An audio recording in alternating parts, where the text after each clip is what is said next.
여러분은 구원이 무엇인지 알고 있습니까? 구원, 영어는 salvation.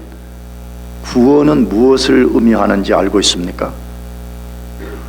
저는 앞으로 기회가 주어지는 대로 이 구원에 대해서 설교하려고 합니다. 그 이유는 구원은 그렇게 간단한 문제가 아닙니다. 너무 사람들이 최근에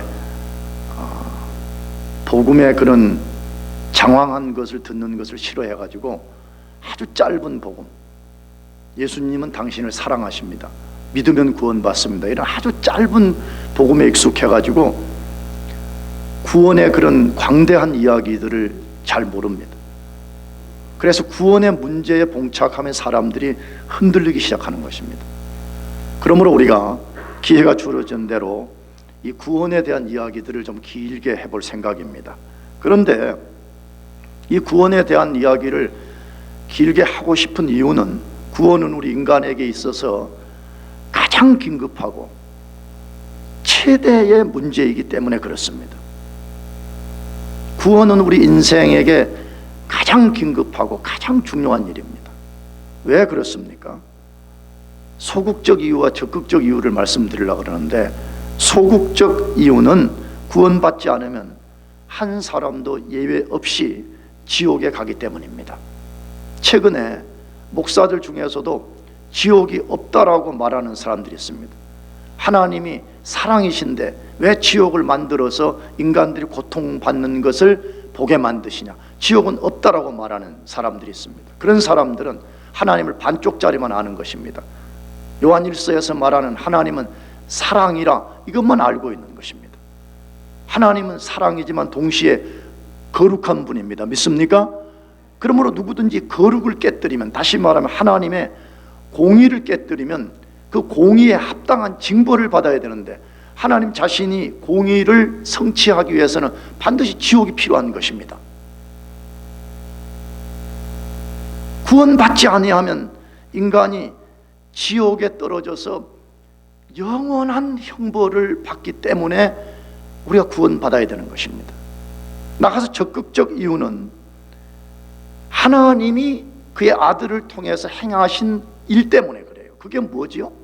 하나님이 그의 고귀한 아들을 이 세상에 보내시고 그분으로 인간의 죄를 대신 담당하고 십자가에서 심판을 받게 하셨습니다.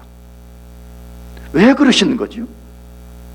하나님에게 가장 소중한 것은 당신의 아들 예수님입니다. 믿습니까? 만물도 아니에요. 예수님이 가장 고귀한 존재예요.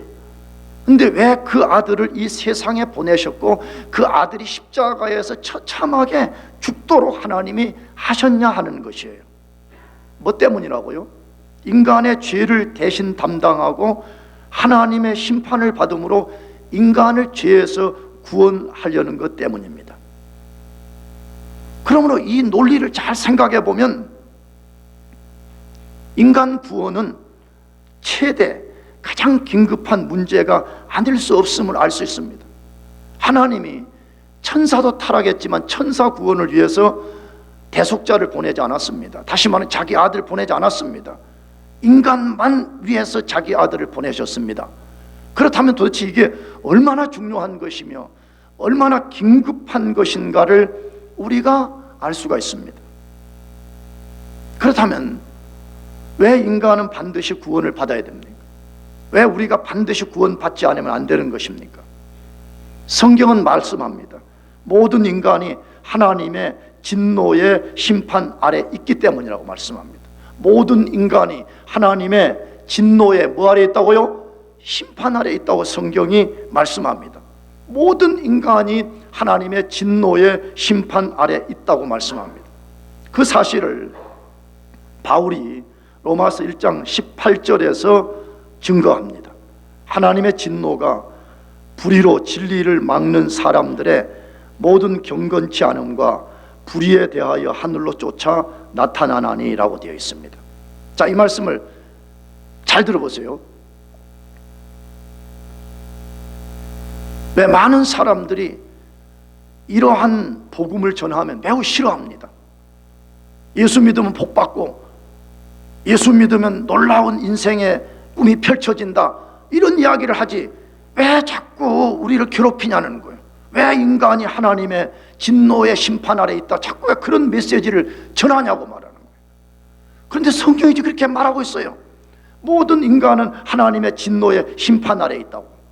근데 그것을 방금 읽은 로마서 1장 18절에서 말씀하는데, 다시 우리가 다시 같이 읽어보겠습니다. 시작. 하나님의 불의로 진리를 막는 사람들의 모든 경건치 않음과 불의에 대하여 하늘로조차 나타나나니, 하나님의 진노가 하늘로부터 지금 나타났다고 지금 말씀하고 있어요. 왜 나타났다는 거죠? 불의로 진리를 막는 사람들의 모든 경건치 않음과, 이게 첫째 이유예요. 경건하지 않음과, 또 하나의 이유는 불의에 대해서, 불의에 대하여 나타난다는 거예요. 그러면 여기 경건치 않다는 말과 불의라는 것이 뭐냐, 이게 경건치 않음과 불의 때문에 하나님의 진노의 심판이 임했고 모든 인간이 지금 그 진노의 심판 아래 있다는데, 그렇다면 이것이 무엇이냐는 것이에요. 우리 이것을 알려면 창세기 2장에서 3장으로 돌아가야 됩니다. 왜냐 그러면 이것의 최초의 일이 무엇인가를 창세기 2장에서 3장을 통해서 알려주기 때문에 그렇습니다. 그것은 교회를 좀 다니면 알지만 에덴 동산에서 발생한 사건이었습니다. 하나님이 만물을 창조하신 후에 인간의 대표자인 아담과 언약을 맺으면서 모든 인간과 언약을 맺었습니다. 이것을 내포적 대표 원리라 그렇게 말합니다. 제가 자주 말씀드렸잖아요. 성경 공부나 다른 성경 공부 때 말씀드렸습니다. 이걸 신학 용어로는 내포적 대표 원리라 그래요. 인간의 대표자와 하나님이 언약을 맺는 거예요. 인간의 대표자 안에 모든 인간을 포함시켜서 그 대표자 인간이 하나님과 대표적 언약을 맺는 것, 이것을 내포적 대표 원리라 그렇게 말해요. 이거는 절대 불편부당한 것이 아니에요. 왜냐, 지금도 나라와 나라끼리, 국가와 국가끼리, 민족과 민족끼리, 회사와 회사끼리 내포적 대표 원리를 쓰잖아요. 한국과 미국이 FTA 조약을 맺는다 그러면 미국 백성 전부와 한국 백성 전부가 가가지고 사인하는 거 아니잖아요. 그 대표자인 대통령들이 가서 거기에 사인을 하게 되잖아요. 그것을 내포적 대표 원리라고 부르는 것입니다. 그러면 언약을 체결하는 방법은 뭐였어요? 하나님이 인간과 언약을 체결하는 방법은 뭐였죠? 그것은 선악과였습니다. 뭐라고요? 선악과. 정확하게는 선악과 그러면 틀리고 선악을 알게 하는 나무라고 불러야 됩니다. 그런데 우리는 그걸 줄여서 선악과라 그렇게 부르는 거죠. 근데 그 언약을 체결하는 내용이 창세기 2장 16절 17절에 있습니다. 같이 읽어보겠습니다. 시작.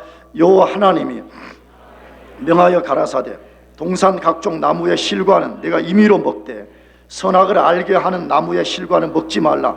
네가 먹는 날에는 정령 죽으리라 하시니라. 여러분, 이것이 하나님이 인간과 맺은 언약의 내용이에요. 이것을 흔히 행위 언약이라 그렇게 말하는 거죠. 왜냐? 따먹지 말라. 따먹으면 내가 죽는다. 이 속에는 뭐가 들어있죠? 따먹지 않으면 산다는 거예요. 물론 그 단어가 문자적으로는 없지만 그걸 내포하고 있는 거죠. 내가 따먹으면 죽고 따먹지 않으면 살게 된다. 행위 언약을 체결한 것입니다. 하나님은 분명히 말씀했어요. 에덴 동산 안에 있는 모든 실과들과 다 먹어도 된다고 그랬어요. 여러분, 이걸 우리가 주의해야 돼요. 자꾸 우리가 사단이 아담을 속인 것처럼 하나님이 자꾸 인색한 사람인 것처럼 말해요. 하나님이 모든 나무의 열매를 먹지 말라 이렇게 하지 않았습니다. 에덴 동산의 모든 실과의 열매 내가 다 먹으라 그랬어요. 딱 한 나무만은 손을 대면 안 된다는 거죠. 선악을 알게 하는 나무의 열매는 먹지 말라고 하나님이 분명하게 말씀했어요. 그렇다면 질문은 생기죠. 왜 하나님께서 그렇게 명하신 것입니까? 다 먹게 할 수 있잖아요. 근데 왜 선악을 알게 하는 나무의 열매만은 먹지 못하게 하신 것입니까? 이게 자꾸 주일학교에서 들었던 생각만 갖고 성경을 이해하려고 그러니까 하나님이 불편부당하고 하나님이 공의롭지 못하다고 대적하는 사람들이 얼마나 많은지 몰라요. 왜 하나님이 그렇게 하시는 거지요? 우리가 이것을 기억해야 돼요. 인간은 피조물입니다. 믿습니까? 이걸 그렇게 분명히 하는 게 중요해요. 인간은 창조주가 아니라 피조물입니다. 피조물인 인간이 생존하기 위해서는 반드시 창조주인 하나님을 의지해야만 됩니다. 유한한 존재는 무한한 존재를 의지해야만이 살 수가 있습니다. 그거는 삼척 동자도 알 수 있는 것입니다. 유한한 존재는 무한한 존재를 의지해야만 살 수가 있는 것입니다. 그 의존 방식이 뭐지요? 의존하는 방식. 피조물이 창조주를 의존하는 방식이 뭐예요?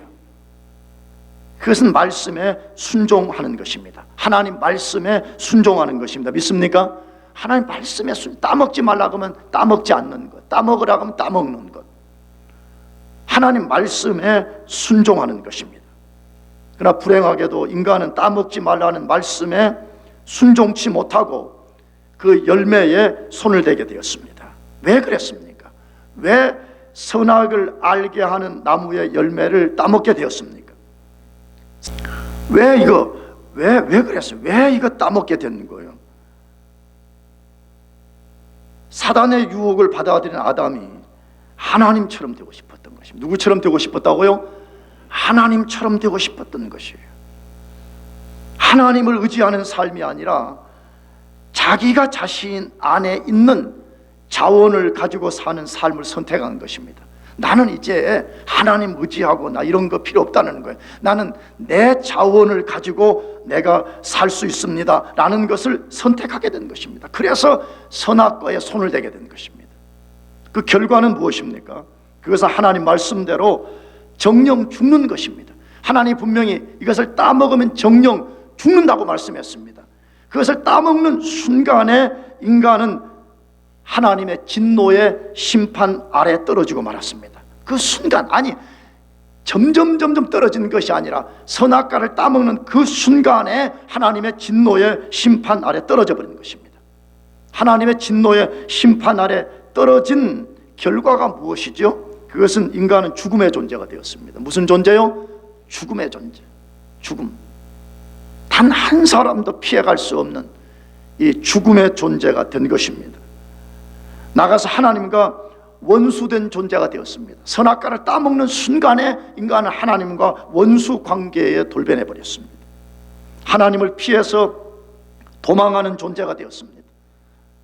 아담이 에덴 동산에 도망해서 숨었습니다. 오늘날 많은 사람들이 하나님으로부터 도망칩니다. 하나님 그토록 내 앞으로 오라고 초청해도 인간들은 하나님을 피하여 도망하는 존재가 되었습니다. 하나님 면전에서 쫓겨난 존재가 되었습니다. 자신의 아주 초라하고 유한한 내재된 자원으로 살다가 지옥에 떨어지는 존재가 되었습니다. 여러분, 이것이 하나님의 진노의 심판 아래 떨어진 인간의 비참한 모습인 것입니다. 그렇다면 인간이 하나님의 진노의 심판 아래 있다는 구체적 증거는 뭐냐 하는 거예요. 왜 이런 것을 증거로 말해도 잘 안 들어요. 사람들이 잘 안 받아들이려고 그래. 그래서 성경은 인간이 하나님의 진노의 심판 아래 있다는 명백한 증거가 있다는 것이에요. 그 증거가 로마서 1장 19절부터 3장 20절까지 길게 소개해놨어요. 내가 로마서를 공부할 때 나는 이 부분을 인간의 진단서라고 불러요. 뭐라고 부른다고요? 인간의 진단서. 우리가 병원에 가서 엑스레이를 찍거나 MRI를 촬영하면 우리 상태가 어떤지 쫙 드러나듯이 우리 인간이 죄를 범한 이후에 우리 존재가 어떤 존재가 되었는가를 딱 보여주는 명백한 증거가 로마서 1장 18절부터 3장 20절까지 말씀이에요. 만일에 여러분 가운데서 로마서 1장 19절부터 3장 20절까지를 읽으면서 나는 이 죄와 아무 관계가 없습니다, 나는 이 죄로부터 완전하게 자유한 사람이다, 그러면 여러분은 구원받지 않아도 돼. 왜? 이미 구원받은 사람이에요. 그러나 우리가 알겠지만 한 사람도 이 죄로부터 자유한 사람이 없습니다. 그런데 이 본문이 너무 길기 때문에 1장 19절부터 32절까지만 살펴보려고 그래요. 인간이 하나님의 진노의 심판 아래에 있다는 증거가 어떻게 드러나는가 하는 것이에요. 첫 번째로는 의도적으로 하나님을 거부하고 우상을 숭배하며 사는 것입니다. 어떻게 하나님 거부한다고요? 의도적으로, 고의적으로. 의도적으로 하나님을 거부하면서 우상 숭배자로 사는 것이 첫 번째 증거라고 그렇게 말씀해요. 인간이 하나님의 진노 아래에 있는 첫 번째 증거는 의도적으로 하나님을 거부하고 우상 숭배하면서 사는 것이라고 말씀해요. 이 본문을 기록한 하나님의 사도인 바울은 로마서 1장에서 인간이 하나님의 진노의 심판에 있는 첫 번째 증거를 제시하는데, 그것은 방금 말씀드린 대로 만물에 계시된 하나님을 알면서도 의도적으로 거부한다는 거예요. 만물에 계시된 하나님을 알면서도 의도적으로 거부하며 산다는 것이에요. 다시 말하고 싶어요. 만물에 계시된 하나님을 알면서도 의도적으로 거부하면서 사는 것, 그것이 하나님의 진노의 심판 아래 있는 증거라는 거예요. 그 사실을 로마서 1장 19절에서 20절에서 시작을 해요. 같이 읽어보겠습니다. 거기 시작. 이는 하나님을 알만한 것이 저희 속에 보임이라. 하나님께서 이를 창세로부터 그의 보이지 아니하는 것들, 곧 그의 영원하신 능력과 신성이 그 만드신 만물에 분명히 보여 알게 되나니 그러므로 저희가 핑계치 못할지니라. 전 다시 한번 읽어드리려고 그래요. 왜? 우리가 어떤 상태에 있는지를 정확하게 알 때만이 우리는 그리스도를 필요로 하게 돼요. 그래서 성경은 그런 원리로 돼 있어요. 율법을 모르는 사람은 복음의 필요성을 못 느낀다. 이 원리가 성경의 가르침이에요. 율법은 우리가 어떤 존재인가를 먼저 보여주는 역할을 하는데, 우리가 어떤 상태에 있는지를 모르니까 사람들이 복음을 절박하게 필요로 하지 않아요. 사람들이 그냥 교회 다니면 자기가 10대에 꿈을 꾼 비전이나 성취해 주는 것이 교회의 일이라고 생각해. 그게 하나님이 하시는 일이라고 생각해. 여러분, 복음은 그런 차원의 문제가 아닙니다. 우리가 꾼 개꿈을 하나님이 수발 들어주면서 성취하는 그런 것이 하나님의 노릇이 아닌 것이에요. 복음은 제일 먼저 우리 자신이 누구인가를 보게 만드는 데서 시작이 돼요. 그런데 우리 인간이 어떤 상태에 있다고요? 다시, 이는 하나님을 알만한 것이 저희 속에 보임이라. 하나님께서 이를 저희에게 보이셨느니라. 창세로부터 그의 보이지 아니하는 것들, 곧 그의 영원하신 능력과 신성이 그 만드신 만물에 분명히 보여 알게 되나니 그러므로 저희가 뭐하지 못한다고요? 핑계하지 못한다라고 분명히 말씀했어요. 여러분, 성경은 하나님 말씀입니다. 믿습니까? 그렇다면 우리가 무슨 논리를 가져야 되는 거죠? 인간이 받아들이든지 받아들이지 않든지 하나님 말씀 그대로 된다는 거예요. 근데 하나님이 성경을 통해서 분명하게 말씀했어요. 무엇을? 하나님은 만물 속에 자신의 능력과 신성을 분명히 알도록 드러내셨다는 거예요. 이 만물 안에 그걸 다 박아놨다, 지금 그 말이에요. 당연하지 않겠어요? 내가 자주 예를 들지만 이런 건물을 내가 지었어요. 내가 내 성격과 나의 어떤 은사를 따라서 이걸 지으면 여러분들이 와서 이걸 보면, 아, 장부환이라는 인간이 어떠한 특성을 가졌는가를 알아챌 수가 있잖아요.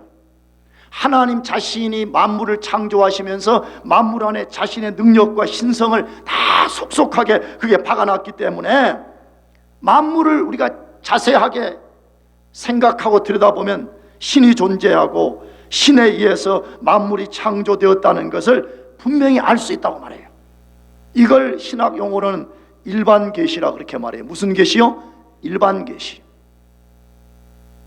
이 자연 속에 하나님 자신의 존재를 알도록 해 주셨다, 그 말이에요. 그것을 일반 계시라고 그렇게 말해요. 근데 성경은 말해요. 이 사실에 대해서, 다시 말하면 신이 존재하고 신이 이 만물을 창조했다는 사실을 아무도 몰랐다고 핑계할 수 없다고 말해요. 정말 그렇습니다. 정말로 부정할 수 없는 증거가 충만 가득합니다. 모든 인간은 본능, 직관을 통해서 만물 안에 계시된 하나님을 알 수 있습니다. 알 수 있습니다. 그럼에도 사람들은 의도적으로 하나님을 거부하고 하나님 대신 다른 것을 숭배한다고 말씀해요. 의도적으로 하나님이 존재하는 것과 하나님이 만물의 창조주이신 것을 알 수 있음에도 불구하고 인간이 의도적으로 하나님 거부하고 의도적으로 하나님 아닌 다른 것을 숭배한다고 말씀해요. 그 사실을 로마서 1장 21절에서 23절로 말씀하는데 같이 읽어보겠습니다. 시작. 하나님을 알되 영화롭게도 아니하며 감사치도 아니하고 오히려 그 생각이 허망하여지며 미련한 마음이 어두워졌나니 스스로 지혜 있다 하나 우준하게 되어 썩어지지 아니하는 하나님의 영광을 썩어질 사람과 금수와 버러지 형상의 우상으로 바꾸었느니라. 여러분, 정말 성경은 위대한 책인 것을 믿습니까? 글쎄 뭐 동의하지 않아도 상관없어.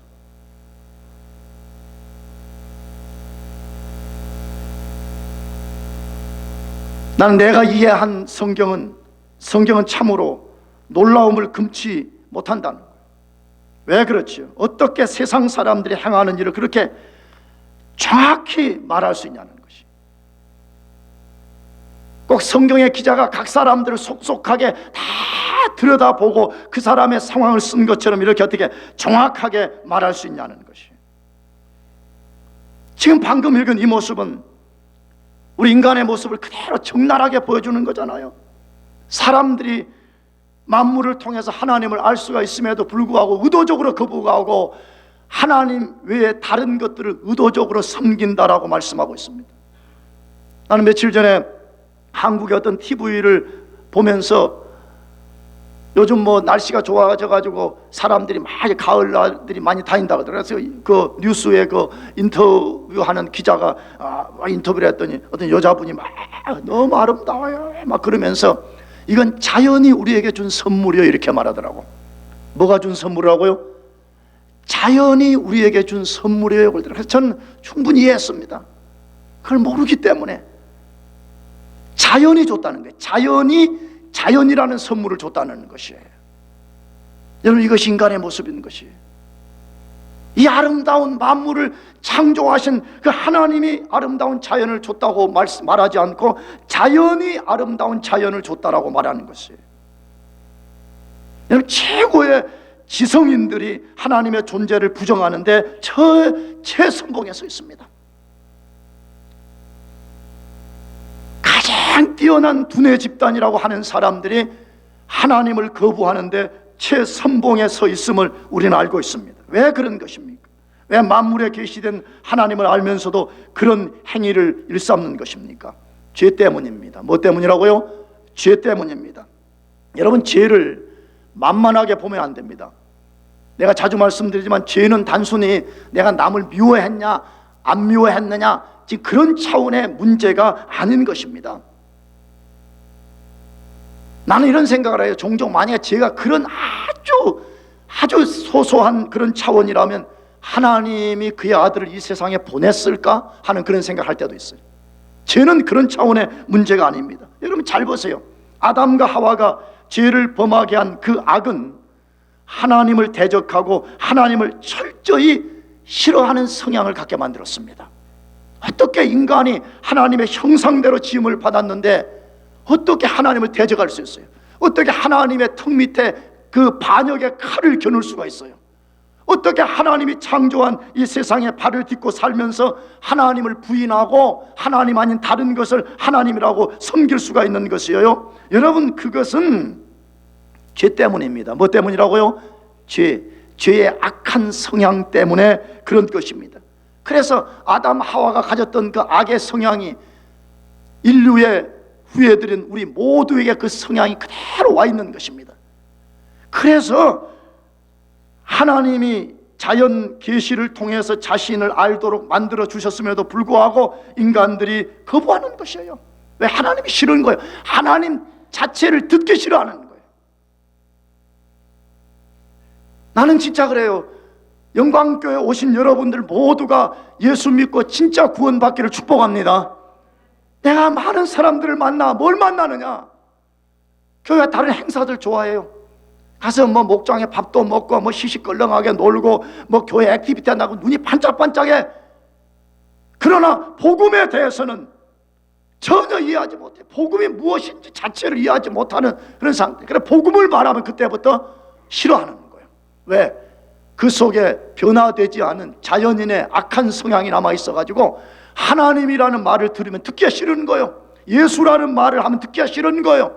우리의 자아를 죽이고 그리스도께 굴복된 삶을 살라 그러면 우리의 타락한 성향이 그것을 싫어해서 거부하는 것이에요.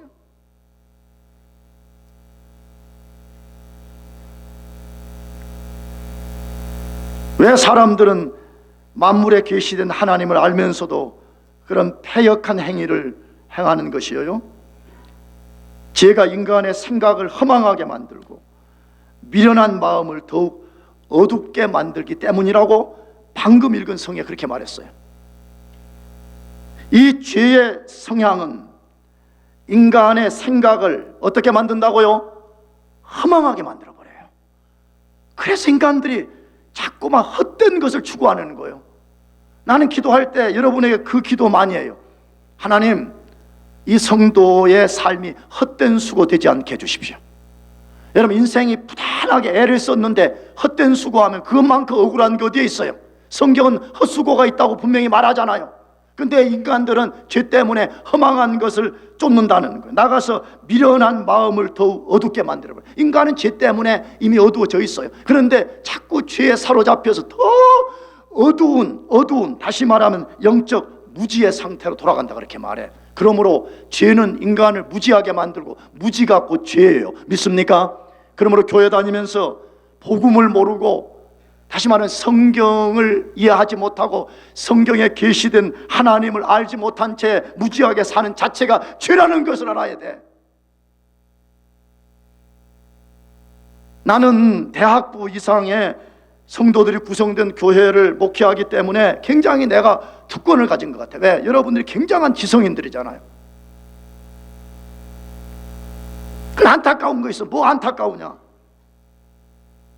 일부의 사람들 중에서는 주일학교 다니면서 아브라함이 몇 살 살았고 그런 아주 초보적인 복음만 알고 더 이상 알기를 원하지 않아. 결과는 뭐죠? 변화되지 않는다는 거예요. 여기에는 목사와 여러분들이 진짜 하나님이 살아계시고 하나님만이 우주의 창조주이시고 그분은 두려우신 분이고 그분은 빛 가운데 계신 분인 걸 우리가 진짜로 안다면 우리가 어떻게 이렇게 살 수가 있죠? 그 사람들이 말하는 복음을 안다는 건 내가 보는 피상적인 지식으로만 아는 거예요. 지식으로만 동의하는 거죠. 한 번도 그 복음이 자기의 마음을 사로잡은 적도 없었고 복음이 한 번도 그 존재 전체를 완전히 사로잡아서 의지를 굴복시킨 적이 한 번도 없는 거예요. 그래 안 변하는 거예요.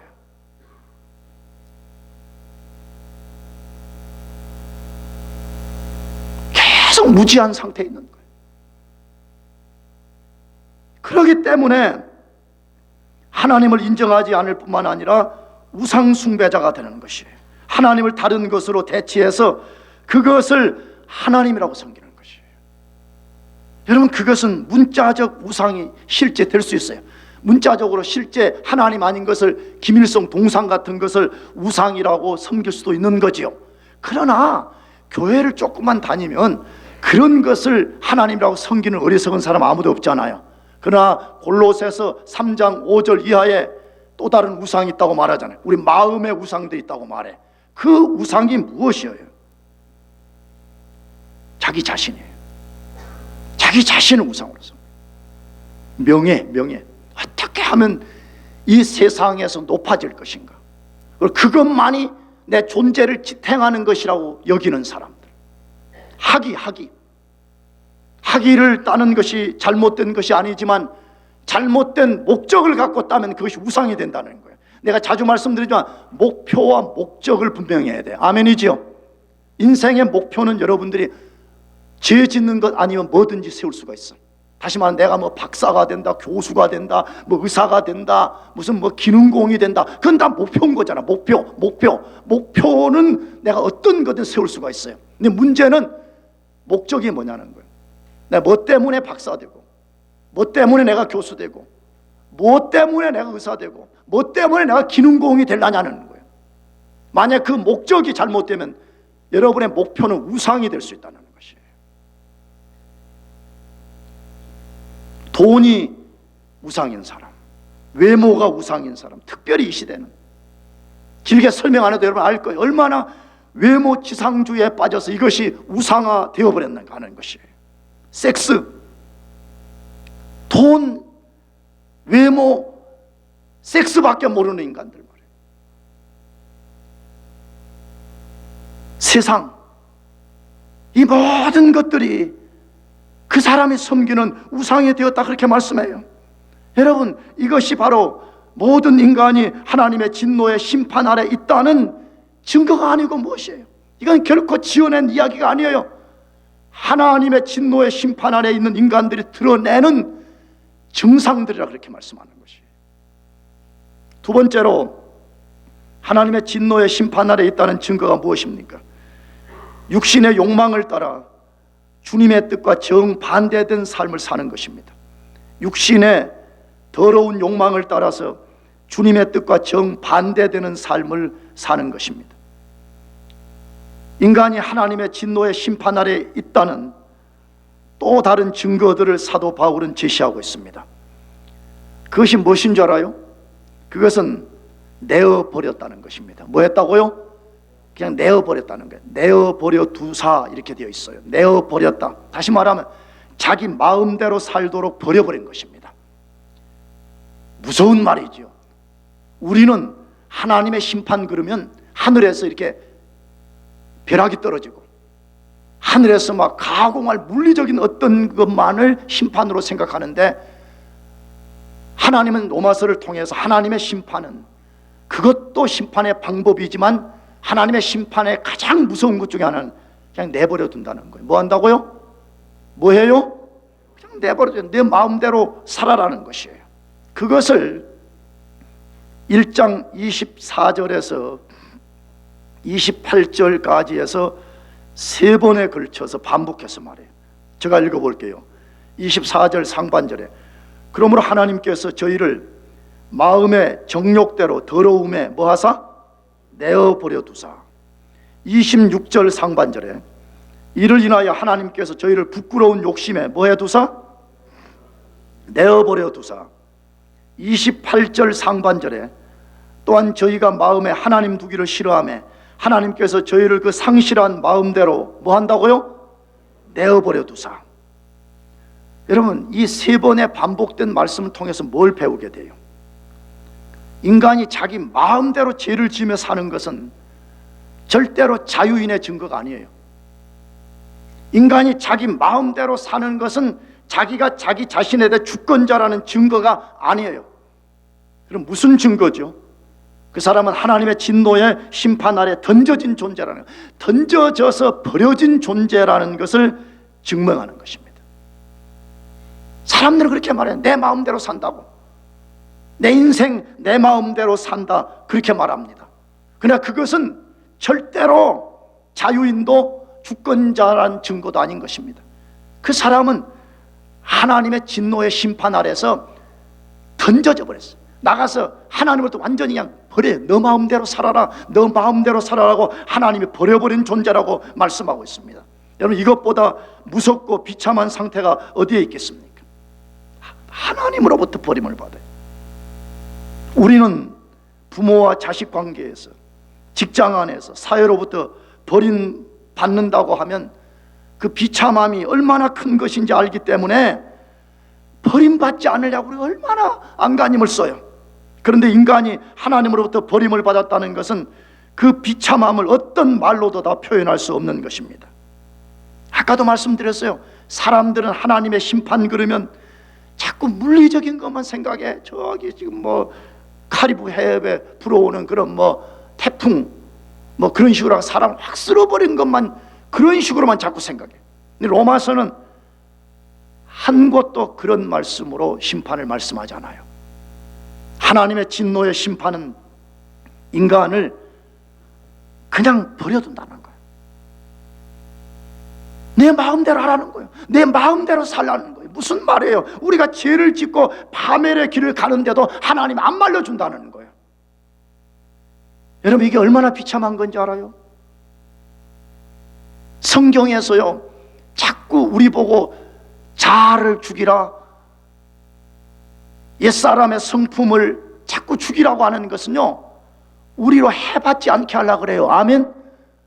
그런데 하나님이 그냥 버린 것도 해봤든 말든 너는 내가 내 삶의 주인이 되겠다고 내가 결정하지 않았느냐. 그러니까 이제 너 마음대로 하라. 너 마음대로 죄짓고 내 마음대로 살아라. 하나님께서 버려버렸다 그렇게 말씀하는 것이에요. 혹시 여러분 가운데서 그런 사람 자주자들, 나는 내 마음대로 한다고, 목사님 나 터치하지 말아요, 목사님 내 아버지도 아니잖아요, 난 내 마음대로 할 거예요, 안 들어요. 내가 내 인생의 자유자예요, 내가 주권자예요.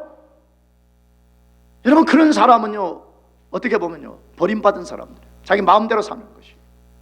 그러면 하나님으로부터 버림받으면 어떤 결과에 봉착한다 그래요? 방금 읽었던 1장 24절 28절을 다시 보면 그 앞에 버린다라고 하고 그 다음에 버린 결과가 뭐냐를 다루어 놓았는데 24절 하반절에는 저희 몸을 서로 욕되게 하셨으니 그렇게 되어 있어요. 하나님이 버린 사람의 첫 번째 결과는 저희 몸을 어떻게 한다고요? 서로 욕되게 한다는 거. 무슨 말일까요? 하나님이 하나님 영광을 위해 쓰도록 주신 이 몸을 죄 짓는 데 쓴다는 거예요.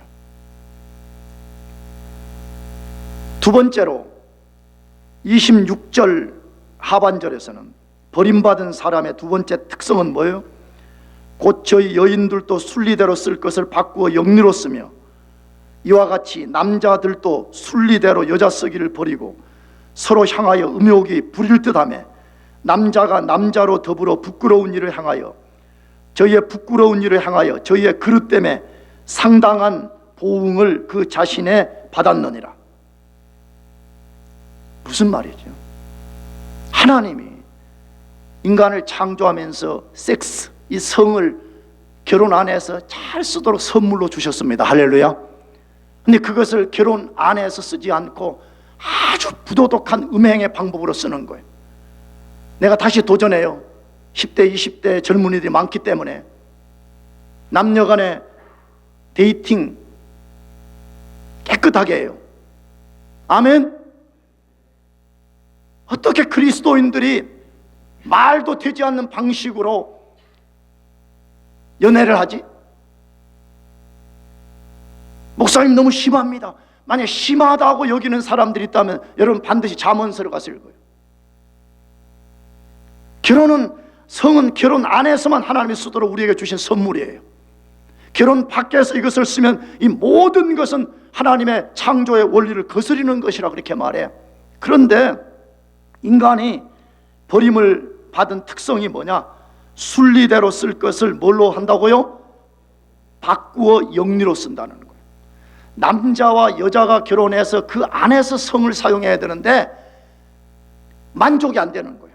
아주 변태적이고 아주 부도덕하게 되니까 그런 방식으로는 쾌락이 채워지지 않으니까 남자가 남자와의 성관계를 갖고 여자와 여자의 성관계를 갖는 그런 아주 동물적 수준으로 전락해버린다고 성경이 여기 지금 말씀하고 있는 거예요. 그러므로 지금 우리가 이 시대를 보고 있지 않아요? 이 부도덕하고 이 더럽고 이 짐승 같은 삶을 살면서도 그게 무슨 대단한 자랑인 양 매스컴에 나와서 자랑하고, 여러분 그건 자랑할 것이 아닙니다. 그것은 하나님의 진노의 심판 아래에 있다는 증거를 드러내고 있는 것이, 자기 스스로들이 드러내는 게 우리는 하나님의 진노의 심판 아래에 있습니다. 그것을 드러내고 있는 것이에요. 나가서 세 번째 28절 하반절에 합당치 못한 일을 하게 하사 그렇게 말했어요. 무슨 일요? 하나님 보시기에 합당하지 못한 일을 하면서 살도록 그냥 버려둔 거예요. 그 내용이 29절부터 계속 그 길게 기록되어 있어요. 합당치 못한 일, 이따가 뒤에서 제가 소개해 올리겠지만, 하나님께 버림을 받으면요 인간들은 하나님의 본래의 의도, 하나님이 창조 때 주신 그 본래의 목적을 완전히 왜곡시켜가지고 파괴시켜버리고 트위스트 시켜버리고 파멸시키는 그런 일을 만들어낸다고 말씀하고 있습니다. 사랑하는 교우 여러분, 인간들이 이런 일을 하면서도 어찌 하나님의 진노의 심판 아래 있지 않다고 할 수 있겠습니까?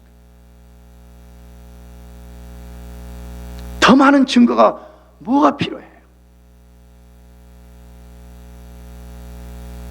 성경은 우리 모든 인간은 하나님의 진노의 심판 아래 있다고 아주 분명하게 말씀하고 있습니다. 마지막 세 번째로 하나님의 진노의 심판 아래 있는 또 하나의 증거는 무엇입니까? 사망에 이르는 죄인 것을 알고도 고집으로 행하며 사는 것입니다. 죄를 지으면 사망에 이른다는 것을 알면서도 계속 고집하면서 그 죄를 짓는 삶을 말하는 것입니다. 사도 바울은 인간은 자신들이 짓는 죄가 사형, 다시 말하면 죽음에 이르게 하는 것임을 안다고 말해요. 그런데 그것을 알 뿐만 아니라 심지어 그런 죄를 같이 짓는 사람들을 향하여 옳다라고 말해요. 잘했다, 그래 잘했다, 그래 다 우리 인간은 죄 짓고 사는 거야 라고 칭찬까지 해준다고 말해요. 그것을 로마서 1장 32절에서 말씀하는데 다 같이 읽어보겠습니다. 시작. 저희가 이 같은 일을 행하는 자는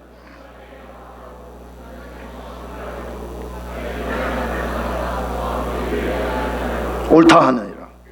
저희가 이 같은 일을 행하는 자는 사형, 죽음에 해당한다고 하나님이 정하심을 알고도 자기들만 행할 뿐 아니라 또한 그 일 행하는 자를 뭐 한다고요? 옳다 하느니라. 여러분 제발 죄 짓는 일에 서로 격려하고 죄 짓는 일에 서로 잘했다고 면죄부를 주고 그러지 말기를 축복합니다. 여러분이 진짜 하나님의 사람들이 맞다면 죄 짓는 사람들의 가슴을 두 손으로 움켜쥐고 죄의 자리에서 돌아서라고 호소해야 되지 않아요? 만일에 여러분이 그런 일을 하고 있다면 여러분이 하나님의 진노의 심판 안에 있다는 증거를 여러분 스스로가 드러내는 것이라고 성경이 말씀하잖아요. 성경은 인간들이 죄를 범하면 하나님께서 사형에 이르게 하셨다는 것을 분명히 안다고 말씀해요. 분명히 안다고 말씀해. 꼭 성경을 통해서 배우지 않아도 본능과 직관을 통해서 안다고 말해. 성경은 분명히 안다고 말해. 그 이야기가 로마서 6장 23절을 다룬 거 아니겠습니까? 죄의 삭은 뭐라고요? 사망이라는 거. 이거는 꼭 성경을 통해서 배우지 않아도 모든 인간들이 본능과 직관을 통해서 아는 것이라고 성경이 말씀해요. 다시 말하면 하나님이 정한 법칙이 무엇인가를 분명히 알 수 있다고 말해. 누구도 이 사실을 부정할 수 없다고 말씀해. 저는 이렇게 생각해요. 만일 누군가가 그 사실을 죄 지으면 죽음에 이른다는 사실 나 몰랐습니다 라고 마지막 심판대 앞에서 부정을 한다고 합시다. 여러분 그것은 면제가 되지 않아요.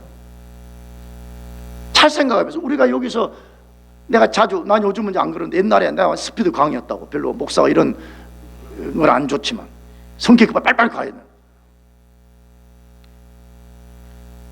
그게 잡히잖아요. 경찰이 물어봐. 왜 그렇게 빨리 달렸냐고. 여기 스피드 존이 얼마냐고 물어봐 나한테 역으로. 그 사실 모를 때도 있어. 솔직히 그 스피드 존을 뭐 다 외우고 다니나요? 근데 대부분 요 마을들은 25야. 25 알려줄게요.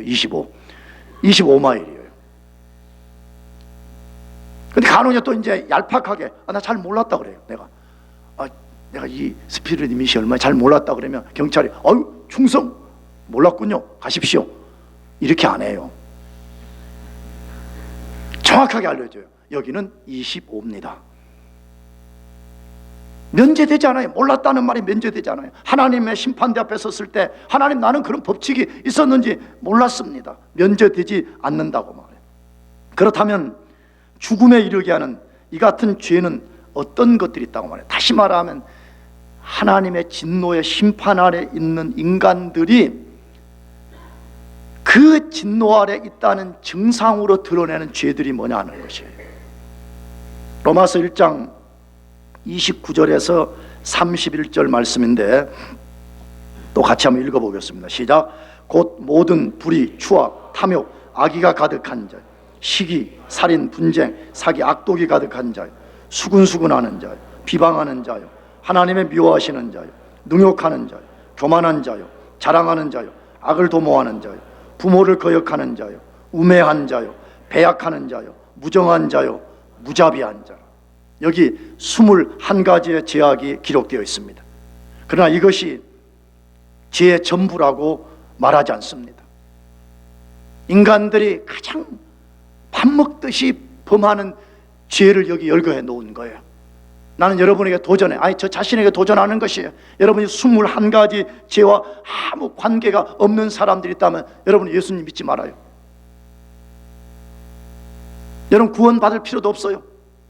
이 죄와 아무 관계가 없는데 뭘로부터 구원을 받겠어요?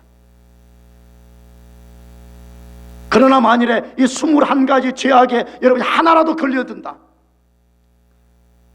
그러면 우리 자신은 하나님의 진노의 심판 아래 있었거나 아니면 현재 있는 증거라고 성경이 말씀해요.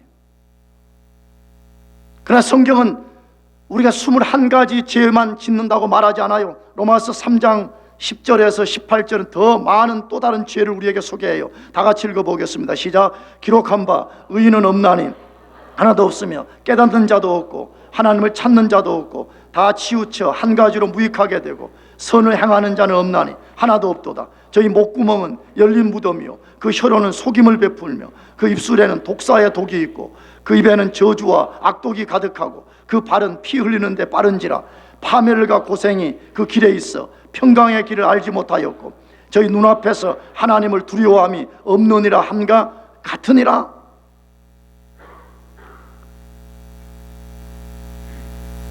마지막 질문을 던지겠어요. 그렇다면 왜 죽음에 이르게 된다는 것을 알면서도 그런 죄를 지을까요?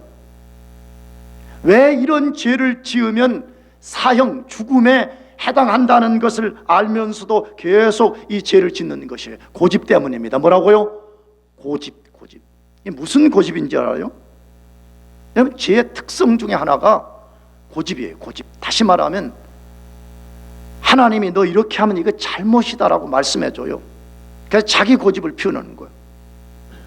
하나님이 이건 옳지 않고 이것이 옳은 것이다, 이것이 지혜로운 것이라고 말씀해 줌에도 불구하고 인간이 고집을 피워요. 아니라고. 내 방식이 하나님 방식보다 옳고 하나님의 수단보다 내 수단이 더 옳다라고 계속해서 자기 고집을 피우며 사는 것이에요. 그래서 영원한 사망에 이르게 되는 것입니다. 인간이 죄로 인해서 피운 이 고집이 얼마나 심각한 문제냐 그러면 인간이 그렇게 하는 것이에요.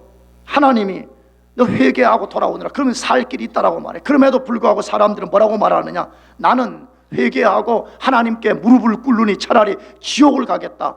그렇게 말하는 사람들이 있어. 실제로 나한테 그렇게 말한 사람이 실제 있었다니까. 목사님, 지옥 나 혼자 가면 힘들지만 그래도 다른 동무들하고 같이 가면 견딜만 하지 않겠어요? 무슨 지옥을 찜질방 가서 계란 까먹는 줄 아는 거예요.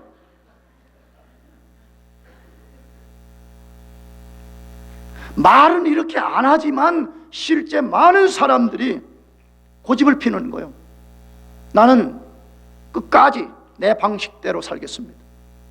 내가 회개하고 하나님 앞에 무릎을 꿇으니보다 나는 차라리 지옥을 가고 말겠습니다. 이것이 죄가 가져온 인간의 고집스러운 형태인 것이에요. 그래서 성경은 우리 인간을 들나귀에다가 비유해요. 뭐에다가요? 들나귀 같은 인생. 들나귀, 저 들판에 고집 지 마음대로 길들여지지 않은 채 지 마음대로 돌아다니는 들나귀로 비유하고 있는 것입니다. 사랑하는 교우 여러분, 왜 우리가 구원받아야 된다고요? 우리가 이 상태에서 우리가 구원받지 아니하면 우리는 진노의 심판 아래 살다가 영원한 지옥에 떨어지기 때문에 그렇습니다.